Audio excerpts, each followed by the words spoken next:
দোস্ত, এই গল্পটা একটা এমন গর্ভবতী কনের যার জীবনের সবচেয়ে সুন্দর সন্ধ্যাটা একটা সত্যি দিয়ে ভেঙে গেল। বিয়ের ঠিক একদিন আগে তার জানা গেল যে তার হতে চলা স্বামী অন্য একটা মহিলার সঙ্গে সম্পর্ক রাখত। কিন্তু সেই কনে কাঁদল না বা পালালো না, বরং সাহসের পথ বেছে নিল। সে সেই ধোঁকার পুরো প্রমাণ নিজের ক্যামেরায় রেকর্ড করল, আর পরের দিন বিয়ের মণ্ডপে সে এমন সত্যি সবার সামনে প্রকাশ করল যে পুরো হল নিস্তব্ধ হয়ে গেল। তার সেই একটা আওয়াজ প্রতিটা সেই মহিলার আওয়াজ হয়ে গেল, যে কখনো ধোঁকা, ব্যথা বা মিথ্যে সহ্য করেছে। দোস্ত, এই হৃদয় ছুঁয়ে দেওয়া গল্পের পুরো সত্যিটা জানার জন্য ভিডিওটা শেষ পর্যন্ত অবশ্যই দেখো। দিল্লির চহলপহল ভরা সন্ধ্যা ছিল। সিয়া একটা ২৪ বছরের শিক্ষিত আর ভদ্র মেয়ে, ৭ মাসের গর্ভবতী ছিল। তার মুখে মাতৃত্বের কোমল আভা ঝলকাচ্ছিল, আর সে ধীরে ধীরে নিজের পেটে হাত বুলাতে বুলাতে বাড়ির আঙিনায় বসেছিল। রাজবীরের সঙ্গে বাগদানের পর দুজনে বিয়ের আগেই একসঙ্গে থাকা শুরু করেছিল, আর সিয়ার মনে হচ্ছিল যে তার জীবন এখন পারফেক্ট হয়ে গেছে। রাজবীর একজন সফল ব্যবসায়ী ছিল, চকচকে স্যুট, মিষ্টি কথা, আর সব সময় সিয়াকে এই অনুভূতি দিত যে সে তার দুনিয়া। কাল বিয়ে ছিল, আর পুরো বাড়ি হলুদ মেহেন্দির রঙে ভরা ছিল। চাচি মামিরা সঙ্গীতের প্রস্তুতি নিচ্ছিল, কাজিনরা হাসছিল, খেলছিল, আর বাতাসে ফুলের গন্ধ মিশে গিয়েছিল। সিয়ার বড় ভারতীয় পরিবার দিল্লির একটা পোষ এলাকায় থাকত, যেখানে বিয়ের মণ্ডপ সাজানোর জন্য ফুলের মালা আর রঙিন ঝালর ঝোলানো হচ্ছিল। সিয়ার ঘরে ঢুকতেই নেহা তার চাচাতো বোন বিনা দরজা খটখটিয়ে এসে বসল। নেহা সবসময় দেখানো ভালোবাসা দেখাত, কিন্তু ভেতরে ভেতরে ঈর্ষায় ভরা ছিল। সে পানের বিড়া চিবোচ্ছিল আর সিয়ার পাশে বলল, সিয়া দিদি, তুই তো বসেই রইলি সারা রাত। কাল তোর বিয়ে, আর তুই রাজবীর ভাইয়ার জন্য কিছু স্পেশাল করবি না? সিয়া ক্লান্ত হাসি দিল। কি স্পেশাল জিনিস নেহা? আমার পা ব্যথা করছে। ৭ মাসের বাচ্চা না? নেহা চোখ ঘোরালো। বাস এই তো কথা। তুই ওনার জন্য সেই সোনার ঘড়িটা নিয়ে যা, যেটা তুই কিনেছিস। একটা সুন্দর নোট লিখে দে।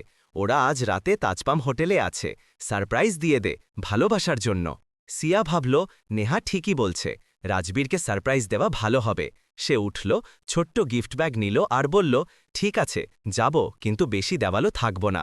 নেহা হাসল, কিন্তু তার চোখে ছিল একটা লুকানো চালাকি। বাইরে দিল্লির রাস্তায় ট্রাফিকের গুঞ্জন ছিল। সিয়া ড্রাইভারওয়ালা গাড়ি ডাকল, যেটা তাজপাম হোটেলের দিকে এগোল। হোটেলের চকচকে লাইট রাতের অন্ধকারে জলজল করছিল, আর সিয়া ধীরে ধীরে নামল, পেটে হাত বোলাতে বোলাতে। রিসেপশনে গিয়ে জিজ্ঞেস করল, রাজবীর সিংয়ের রুম ওরা আজ চেক ইন করেছে। রিসেপশনিস্ট কম্পিউটারে টাইপ করে হাসল, হ্যাঁ ম্যাম, কিন্তু ও একা নয়। ওরা বলেছিল কেউ ডিস্টার্ব করবে না। সিয়ার হৃদয় ধক করে উঠল। একা নয়, কে আছে ওনার সঙ্গে? রিসেপশনিস্ট ভদ্রভাবে বলল, একজন মহিলা এসেছিল ওনার সঙ্গে। সিয়ার হাত কাঁপতে লাগল, কিন্তু সে হাসি বজায় রাখল। আচ্ছা, থ্যাংক ইউ। সে লিফটের দিকে চলল, কিন্তু মনে সন্দেহের কীরা কিলবিল করতে লাগল। হয়তো কোনো আত্মীয় বা ওয়েডিং প্ল্যানার, কিন্তু বুকের ভেতর একটা আওয়াজ গুঞ্জন করছিল, যাও দেখে নাও। ৭ম তলায় পৌঁছে সিয়া করিডোরে পা রাখল। বাতাস ঠান্ডা ছিল, কার্পেট নরম। সে ধীরে ধীরে চলল, রুম ৭০৮, ৭১০, আর তারপর থামল রুম ৭১২-এ। দরজা বন্ধ ছিল, কিন্তু ভেতর থেকে আওয়াজ আসছিল, মৃদু হাসি, তারপর এমন কিছু যা সিয়ার কানে বিঁধল। সিয়া মুখে হাত দিয়ে বন্ধ করল, চোখে জল আসছিল, কিন্তু সে কাছে গেল, কান লাগালো দরজায়। রাজবীরের আওয়াজ স্পষ্ট শোনা গেল, হাসতে হাসতে, সিয়া তো এই দিনগুলোতে খুব ইমোশনাল হয়ে গেছে। সব সময় আমাদের ফিউচারের কথা বলতে থাকে। আমি তো শুধু বাচ্চার জন্য বিয়ে করছি। প্রেগনেন্ট না হলে আমি কোথাও অন্য কোথাও থাকতাম। আরেকজন মহিলার হাসি গুঞ্জল, তুমি তো খুব দুষ্টু। ও ভাবে এটা ভালোবাসা। রাজবীর বলল, ও তো বাচ্চা ছাড়া কিছুই না। বিয়ের পর সব কন্ট্রোলে থাকবে আমার। তারপর চুম্বনের আওয়াজ, বিছানার চরচর শব্দ। সিয়ার দুনিয়া যেন নড়ে গেল। সিয়ার হাত কাঁপছিল, কিন্তু সে ব্যাগ থেকে ফোন বের করল, ভয়েস রেকর্ডার অন করল। চোখে জল পড়তে লাগল, কিন্তু সে চুপ করে রইল। ৬ মিনিট পর্যন্ত রেকর্ডিং চলল।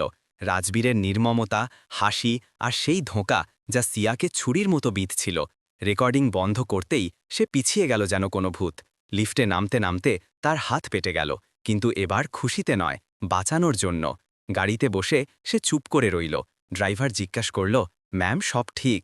সিয়া মাথা নাড়ল। রাস্তায় একটা মেডিকেল স্টোরে গাড়ি থামালো, পানি আর টিস্যু কিনল। রেকর্ডিংটা মেমোরি কার্ডে কপি করল, ইমেলে ব্যাকআপ পাঠালো। ৫ মিনিট গাড়িতে বসে শ্বাস নিল। মনে একটা আগুন জ্বলছিল। আমি সেই বোকা নই যা তুই ভেবেছিস রাজবীর। কাল তোকে দেখাবো তুই কার সঙ্গে খেলেছিস। রাতভর সিয়া ঘুমালো না। বিছানায় শুয়ে পেটে হাত বুলাতে বুলাতে দেয়ালের দিকে তাকিয়ে রইল। ফোনে রেকর্ডিং বারবার শুনল।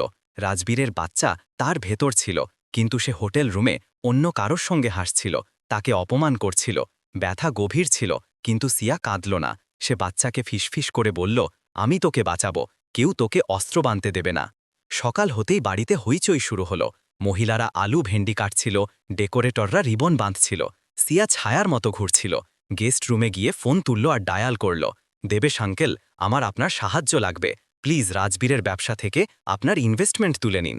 দেবেশ আঙ্কেল জিজ্ঞেস করল, কি হলো বেটি? সিয়া বলল, পরে বলবো, কিন্তু কালের আগেই করে দিন।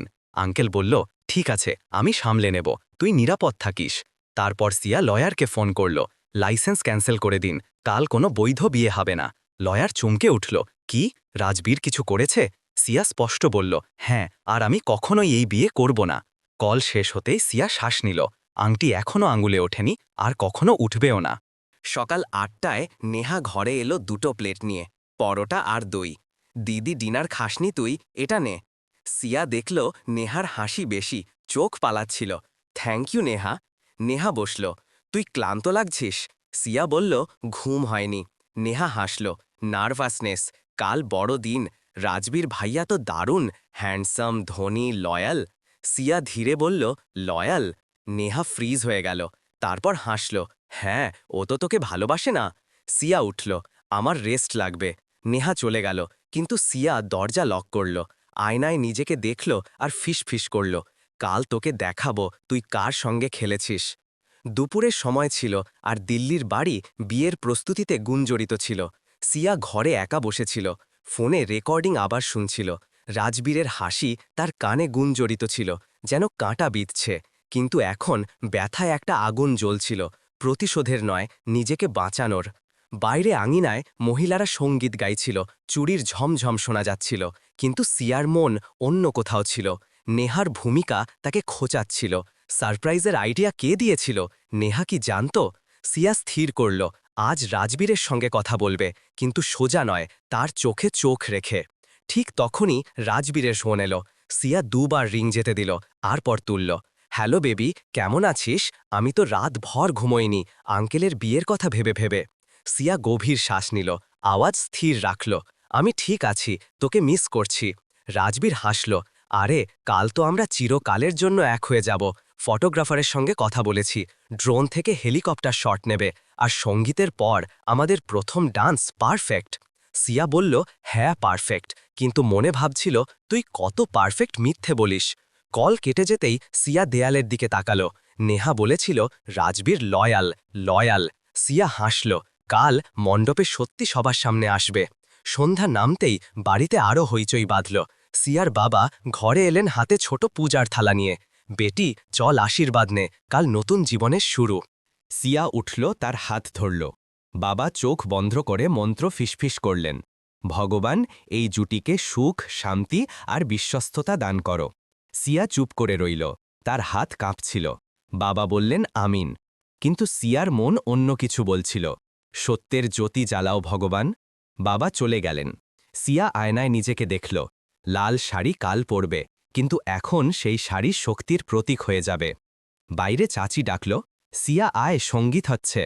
সিয়া বাইরে এলো, কিন্তু হাসি বানানো ছিল। নেহা আবার ঘরে ঢুকল, এবার একটা প্লেট মিষ্টি নিয়ে। দিদি, নে গোলাপ জামুন, কালের কনে মিষ্টি খাওয়া উচিত। সিয়া দেখল নেহার চোখ আবার পালাচ্ছিল। নেহা, কাল তুই ব্রাইডসমেড হবি তো আমার সঙ্গে মণ্ডপে? নেহা হাসল, হ্যাঁ দিদি, আমি তো তোর শান বাড়াবো, রাজবীর ভাইয়া কত খুশি হবেন। সিয়া ধীরে বলল, হ্যাঁ খুশি তো হবেন, কিন্তু সত্যি জেনে? নেহা চমকে উঠল, কি মানে? সিয়া টালল, কিছু না, বাস ভাবছি। নেহা তাড়াতাড়ি চলে গেল, কিন্তু সিয়ার সন্দেহ হল। রাতে ঘুমানোর সময় সিয়া দেবেশ আঙ্কেলকে মেসেজ করল, আঙ্কেল, নেহার ওপর নজর রাখুন, ও জড়িত। আঙ্কেল রিপ্লাই দিলেন, বেটি, সব সামলে নেব, তুই মজবুত থাকিস। পরের সকালে সূর্য ওঠার সঙ্গে সঙ্গে বাড়ি জেগে উঠল। সিয়া মেকআপ রুমে বসেছিল, আর্টিস্ট পাউডার লাগাচ্ছিল। কনেজি, আপনি তো বিলকুল শান্ত, বেশিরভাগ মেয়ে কাঁপতে থাকে। সিয়া হাসল, আমি তৈরি। তার লার জোর বেডের ওপর রাখা ছিল, নেহাই সেটা বেছে দিয়েছিল।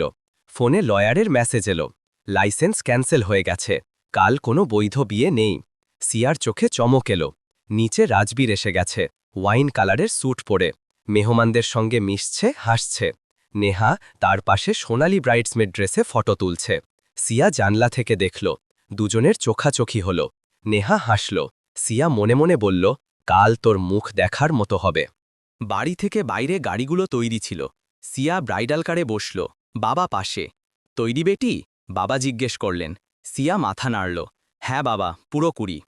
বাইরে বাচ্চারা চেঁচাচ্ছিল, কনে এসেছে, ফোন বের করে ফটো তুলছে। সিয়া হাসল না, শুধু সোজা তাকালো। গাড়ি চলল, শহনাইয়ের আওয়াজ গুঞ্জরিত হতে লাগল। মণ্ডপ দিল্লির একটা বড় হলে সাজানো ছিল, ফুলের তরণ, রঙিন লাইট আর বাতাসে ধূপের গন্ধ। পণ্ডিত ওমকার মন্ত্র পড়ছিলেন, মেহমান আসছিল। রাজবীর দরজায় দাঁড়িয়ে বন্ধুদের সঙ্গে গল্প করছিল। ভাই, তুই তো কমাল করে দিলি, সিয়ার মতো মেয়ে পাওয়া ভাগ্য।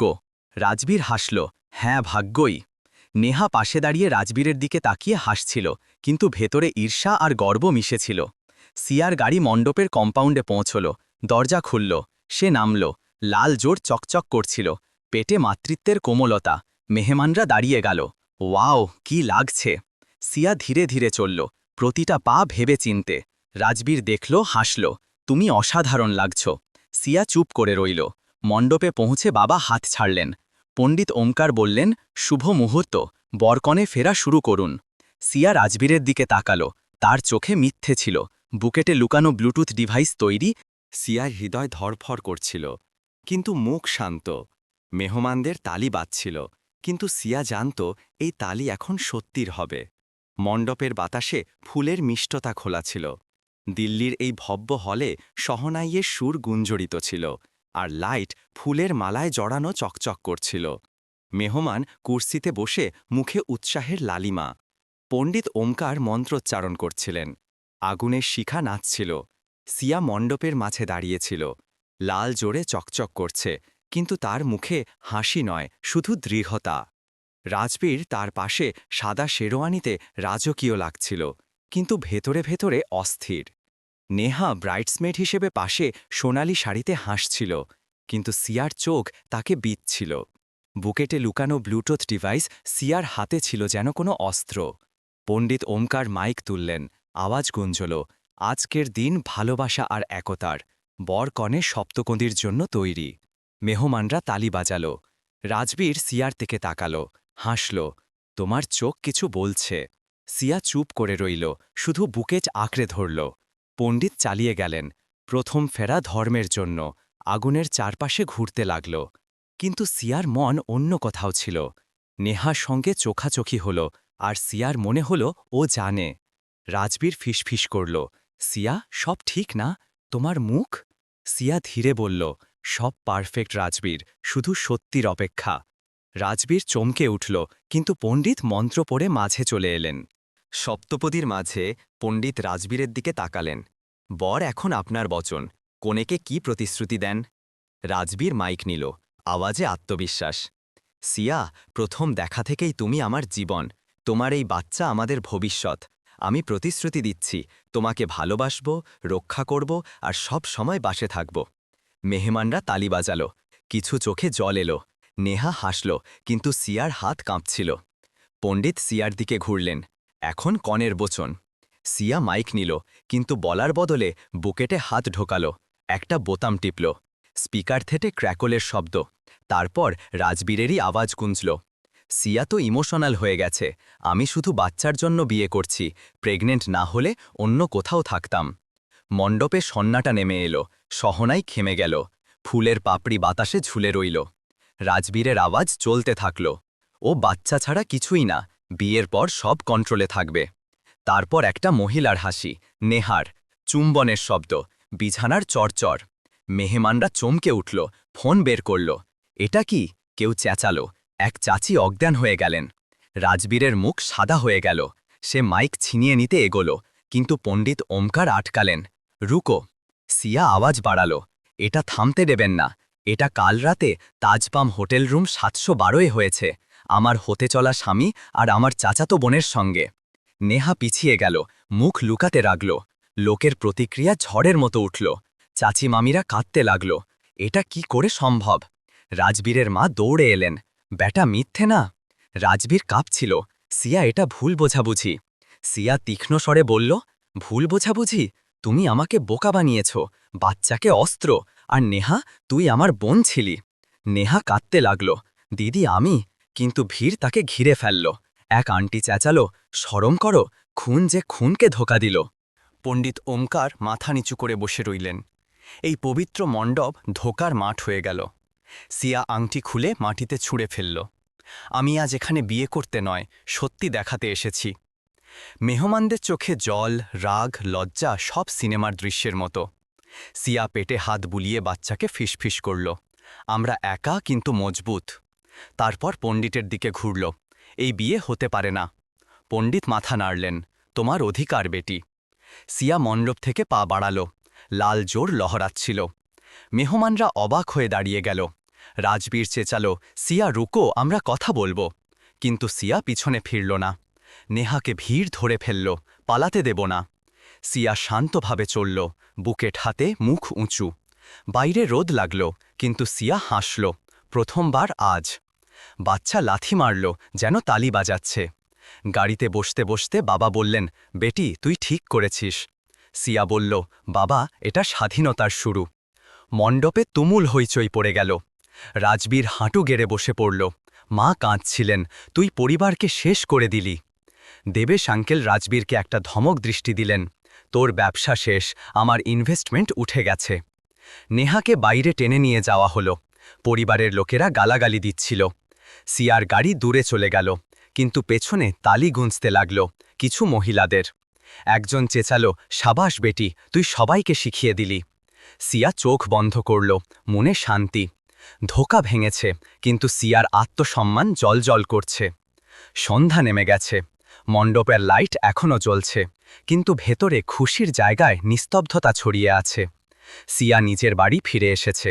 লাল জোর খুলে সাদা সুতির দোপাট্টা ওড়না পড়েছে। চুল খোলা, চোখ ফোলেনি, শুধু শান্ত। ঘরে আমের গন্ধ আর হলুদের হালকা মহক এখনও ছিল, যেন সকালের রং কোথাও দূরে চলে গেছে। সিয়া পেটে হাত রাখল। বাচ্চা হালকা নড়ল, যেন বলছে, মা, আমি এখানেই আছি। সে ফিসফিস করে বলল, আজ আমি তোকে আর নিজেকে বাঁচিয়ে দিলাম। সেই মুহূর্তে তার মনে হলো এটা জয়, চেঁচানোর নয়, আত্মসম্মানের। ড্রয়িং রুমে পরিবার জড়ো হয়েছে। মায়ের চোখে জল, কিন্তু মুখ গর্বে ভরা। বাবা স্থির যেন বাহার। চাচাতো ভাইবোনরা ধীর সুরে কথা বলছে। দেবেশ আঙ্কেল এলেন। সিয়া কাঁধে হাত রেখে বললেন, বেটি, তুই ঠিক করেছিস, ইনভেস্টমেন্ট তুলে নিয়েছি, এখন কেউ তোকে ছুতে পারবে না। সিয়া মাথা নাড়ল, থ্যাংক ইউ আঙ্কেল, আজ দরকার ছিল, সত্যি যেন জোরে কথা বলে। মা কাছে এলেন, সিয়ার কপালে হাত বুলিয়ে দিলেন, আমিও একসময় চুপ করে সব সহ্য করেছি, কিন্তু আজ তুই আমার হারানো আওয়াজ ফিরিয়ে দিলি। সিয়া মাকে জড়িয়ে ধরল, দুটো প্রজন্ম, এক পরিচয়, স্বাভিমান। ওদিকে দিল্লির একটা বিজনেস ক্লাবের কোণে রাজবীর বসেছিল। স্যুট কুঁচকে গেছে, আওয়াজ ভারী, ফোন লাগাতার ভাইব্রেট করছে। কল, মেসেজ, স্টেটমেন্টের দাবি। ইনভেস্টার হাত তুলে নিয়েছে, অ্যাকাউন্ট হোল্ডে। মেসেজ চমকালো, সে দেয়ালে মাথা ঠেকিয়ে বসে রইল। জীবন প্রথমবার তার নিজের বলা কথার বোঝায় চাপা পড়ল। কন্ট্রোল আমার থাকবে। আজ সেই কথাই তার বিজনেস, তার মুখ, তার সাক্ষাৎ ছিনিয়ে নিল। সে কল লাগালো, সিয়া, শুধু একবার। ওপাশে নিস্তব্ধতা। তারপর সিয়ার স্থির আওয়াজ, মাফ করো, এখন আমার দুনিয়ায় মিথ্যের জায়গা নেই। কল কেটে গেল। টেবিলে রাখা ফুল যেগুলো সে পাঠিয়েছিল, হাউসকিপিং তুলে নিয়ে গেল। তার ভেতর কিছু ভারী জিনিস ডুবে যেতে লাগল।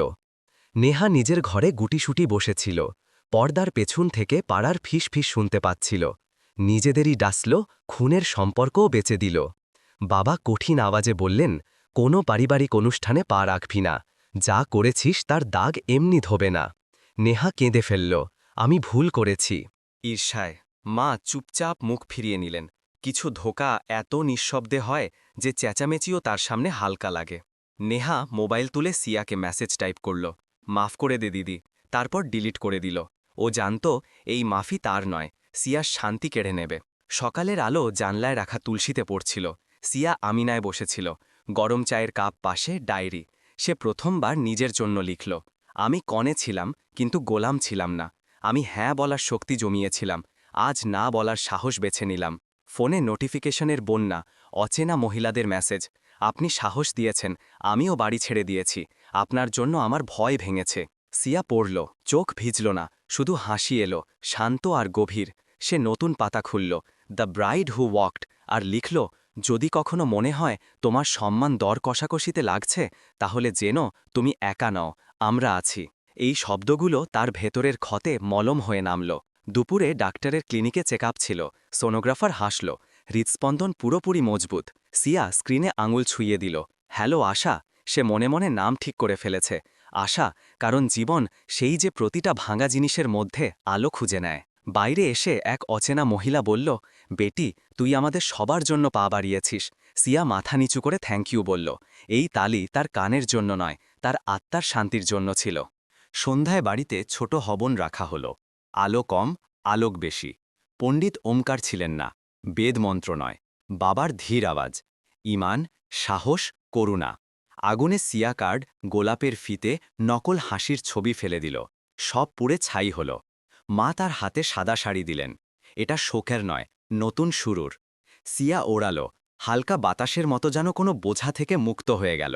এই শান্তিতেই হঠাৎ মনে পড়ল, অনেকক্ষণ পর পেটে হালকা লাথি, যেন ভেতরের জীবন বলছে, মা, আমরা জিতে গেছি। রাতের শেষ প্রহরে বারান্দায় হাওয়া দিচ্ছিল। দেবেশ আঙ্কেলের মেসেজ এলো, বিজনেস ফ্রন্টে চিন্তা করিস না, লিগাল আর ফিনান্সিয়াল ঢান তৈরি। তোর নাম, তোর সম্মান নিরাপদ।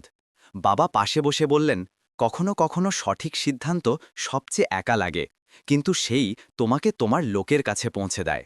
সিয়া আকাশের দিকে তাকালো। দিল্লির আলোয়ও কিছু তারা দেখা যায়, যদি চোখও আলোর হয়। সে ডায়েরি বন্ধ করল আর ধীরে বলল, আমি যে পা বাড়িয়েছিলাম সেটা প্রতিশোধের নয়, আত্মসম্মানের ছিল।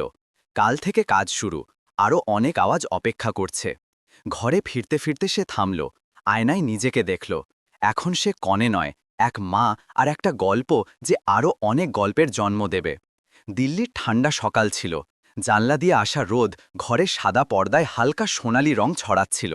সিয়া দোলনার পাশে বসেছিল, কোলে একটা নধর মুখ, যার ঠোঁটে বুধের গন্ধ আর চোখে অজানা আকাশের চমক। সে মেয়ের কপালে চুমু খেল, ধীরে বলল, স্বাগত কৃপা। নাম শুনতেই যেন ঘরের হাওয়া হালকা হয়ে গেল। কৃপা যে ব্যথার মাঝেও কৃপা হয়ে এসেছে, যে ভাঙনে ভেতর থেকে বিশ্বাসের জল বের করে। সিয়া বুঝল তার একাকিত্ব এখন দুটো ধুকধুকানির সঙ্গে বদলে গেছে। ডিসচার্জের পর যখন সিয়া বাড়ি ফিরল, আঙিনায় তুলসীর পাশে ছোট স্বাগত রাখা হলো। ফুল কম, আশীর্বাদ বেশি। মা কাজলের টিপ দিলেন, বুড়ি নজর থেকে দূর। বাবা বাচ্চাকে কোলে নিয়ে বললেন, তোর মা বীরাঙ্গনা আর তুই তার আওয়াজ। সিয়া হাসল, সেই হাসি যেটা হাড় থেকে নয়, নিজেকে বেছে নেওয়া থেকে জন্ম নেয়। দেবেশ আঙ্কেল এসে কাগজ দিলেন, লিগাল কাজ শেষ। তোর নাম, তোর অধিকার, তোর মেয়ের নিরাপত্তা সব পাকা। সিয়া কৃতজ্ঞ চোখে তাকালো, থ্যাংক ইউ আঙ্কেল, এখন বাকি আরও পথ সহজ করা। পরের সপ্তাহে দ্য ব্রাইড হু ওয়াকডের প্রথম পাবলিক মিটআপে ডজন ডজন মহিলা এলো। কেউ কোলে বাচ্চা নিয়ে, কেউ চোখে ঘুমের অভাব আর বছরের চুপ। সিয়া মাইন্ড ধরল, আওয়াজ নরম কিন্তু স্থির। আমি প্রতিশোধ থেকে নয়, আত্মসম্মান থেকে এখানে। আমি না বলেছিলাম সেই সম্পর্ককে যেটা আমাকে ছোট করছিল। যদি তোমাদের কাউকে মনে হয় তোমার সম্মান দর কষাকষিতে লাগছে, তাহলে মনে রেখো, চলে যাওয়াও একটা পবিত্র কাজ। তালি নয়, প্রথমে নিস্তব্ধতা এলো, তারপর চোখের জলে শান্ত প্রবাহ। এক মহিলা উঠে বলল, আমি আজ বাড়ি ছেড়েছি, আপনার ভিডিওর পর সাহস এসেছে। সিয়া তার কাঁধে হাত রাখল, তুমি একা নও, আমরা মিলে নতুন বাড়ি বানাবো, মনে আর পরিস্থিতিতে। সেই রাতে যখন কৃপা ঘুমিয়ে পড়ল, সিয়া ল্যাপটপ খুলল, ফাউন্ডেশনের পেজ বানালো, helpline number, legal aid, volunteers, counselling slot. স্ক্রিনে সবচেয়ে ওপরে একটা লাইন লিখল, তোমার গল্প লজ্জা নয়, প্রমাণ, আওয়াজ বানাও। ইনবক্সে মেসেজ বইছিল, কেউ চাকরি ছেড়েছে, কেউ হিংস্রতা থেকে বেঁচে ভাড়ার ঘর নিয়েছে, কেউ শুধু লিখেছে থ্যাংক ইউ। সিয়া প্রতিটা উত্তর হৃদয় দিয়ে লিখল, সংক্ষিপ্ত, সঠিক, সান্ত্বনা দেওয়া ভাষায়। তারপর কৃপার দিকে তাকালো, কোনোদিন তোকে বলবো আমরা ভয়ের সঙ্গে বন্ধুত্ব করিনি, তাকে বিদায় দিয়েছি। শহরের অন্য কোণে রাজবীর খালি অফিসের কুর্সিতে দোলে খাচ্ছিল। নামের প্লেট বেঁকে গেছে, দেয়ালে পেইন্ট উঠছে, ইনভেস্টরের নীরবতা সব তার নিজের বলা কথার প্রতিধ্বনি হয়ে ফিরে আসছিল। সে একটা লম্বা মেসেজ টাইপ করল, আমার থেকে ভুল হয়েছে, তারপর ডিলিট। ও বুঝতে পারছিল কিছু দরজা মাফি থেকে নয়, অনুতাপের লম্বা যাত্রা দিয়ে খোলে। নেহাও একটা চিঠি লিখল, না পাঠিয়ে, যার প্রথম লাইন ছিল ঈর্ষা ভালোবাসার ছদ্মবেশে এসেছিল। চিঠি সে দিয়াশলাই দিয়ে পোড়ালো, ধোঁয়া উঠতে লাগলো আর ঘরে নোনতা গন্ধ ভরে গেল। দূরে কোথাও দুটো ভাঙা মানুষ একসঙ্গে নয়, আলাদা আলাদা নিজের করা কাজের মুখোমুখি হতে শিখছিল। কয়েক মাস পর সিয়া একটা ছোট সভাগৃহে কৃপা ট্রাস্টের ঘোষণা করল। মঞ্চে কোনো স্পন্সরের বড় ব্যানার নয়, শুধু একটা সাদা পর্দা আর তার ওপর নীল অক্ষর আশা কাজ করে। বক্তাদের মধ্যে একজন আইনজীবী, একজন মনোবিজ্ঞানী আর দুজন মহিলা যারা এখন স্মাইল কাউন্সেলর। সিয়া বলল, আমরা অভিযোগ নয় সমাধান হব। রেফারেল লয়ার, নিরাপদ আশ্রয়, স্কিল ট্রেনিং আর সবচেয়ে জরুরি সঙ্গত। তালি গোলে দাঁড়িয়ে স্বাগতের রূপ নিল। মঞ্চের পর একটা মেয়ে এসে বলল, দিদি, আপনি আমার রোল মডেল নন, আমার সাক্ষী যে আমি পড়েও উঠতে পারি। সিয়া তাকে জড়িয়ে ধরল। কিছু সম্পর্ক রক্তের নয়, সাহসের হয়। সেই সন্ধ্যায় বাড়ির ছাদে সিয়া কৃপাকে কোলে নিয়েছিল। আকাশে পতঙ্গ উড়ছিল, বাতাসে দূরের ঢাকের ধূপ ধূপ। কোনো গলিতে বড় যাত্রী বেরোচ্ছে। সিয়া ধীরে বলল, বিয়ে সুন্দর যখন তার মধ্যে সম্মান থাকে, নইলে না বলাও শুভ। সে চোখ বন্ধ করল। পণ্ডিতের মন্ত্র নয়, বাবার 3 কথা মনে পড়ল, ঈমান, সাহস, করুণা। সে মনে মনে পুনরাবৃত্তি করল, ঈমান নিয়ে বাঁচব, সাহস নিয়ে বলবো, করুণা নিয়ে জুড়ব। কৃপা হাসল, সুর এত নির্মল যেন ভেতরের সব ক্লান্তি ধুয়ে গেল। গল্পের শেষে সিয়া ডায়েরির শেষ পাতা ভরল। আমি সেদিন যে পা বাড়িয়েছিলাম সেটা প্রতিশোধের নয়, আত্মসম্মানের ছিল। আজ সেই পা রাস্তা হয়ে গেছে আমার জন্য, আমার মেয়ের জন্য আর তাদের জন্য যারা নিজের হৃদয়ের আদালতে সত্যির পক্ষে দাঁড়াতে চায়। সে পাতা বন্ধ করল, চাবি জানলার পাশে রাখল আর ঘরের আলো ধীরে কমিয়ে দিল। বাইরে দিল্লি এখনও ছুটছে, কিন্তু সিয়া ছোটা ছেড়ে দিয়েছে। সে এখন চলে ধীরে, ভরসা নিয়ে আর নিজের নামের আলোয়। দোস্ত, এই গল্পটা আমাদের শেখায় যে সত্যিকারের ভালোবাসা সেই যেটা সম্মান দেয়, মিথ্যে লুকোয় না। আমাদের শিখতে হবে যে জীবনে কারো ধোকায় ভেঙে পড়া নয়, বরং নিজের জন্য দাঁড়ানোই আসল জয়। কারণ যখন একটা মহিলা নিজের সম্মান আর সত্যির জন্য কথা বলে, তখন সে শুধু নিজেকে নয়, পুরো দুনিয়াকে অনুপ্রাণিত করে। দোস্ত, এই গল্পটা তোমাদের কেমন লাগলো? নিজের মতামত কমেন্টে অবশ্যই জানাও। গল্প ভালো লাগলে ভিডিওটা লাইক করো আর বন্ধুদের সঙ্গে শেয়ার করতে ভুলো না। আর হ্যাঁ, তুমি এই ভিডিও কোথা থেকে দেখছো? তোমার প্যারাগ্রাম বা শহরের নামও কমেন্টে অবশ্যই লেখো। এমনি আরও হৃদয় ছুঁয়ে দেওয়া গল্প শোনার জন্য আমাদের চ্যানেল সাবস্ক্রাইব করতে ভুলো না। পরের গল্পে আবার দেখা হবে।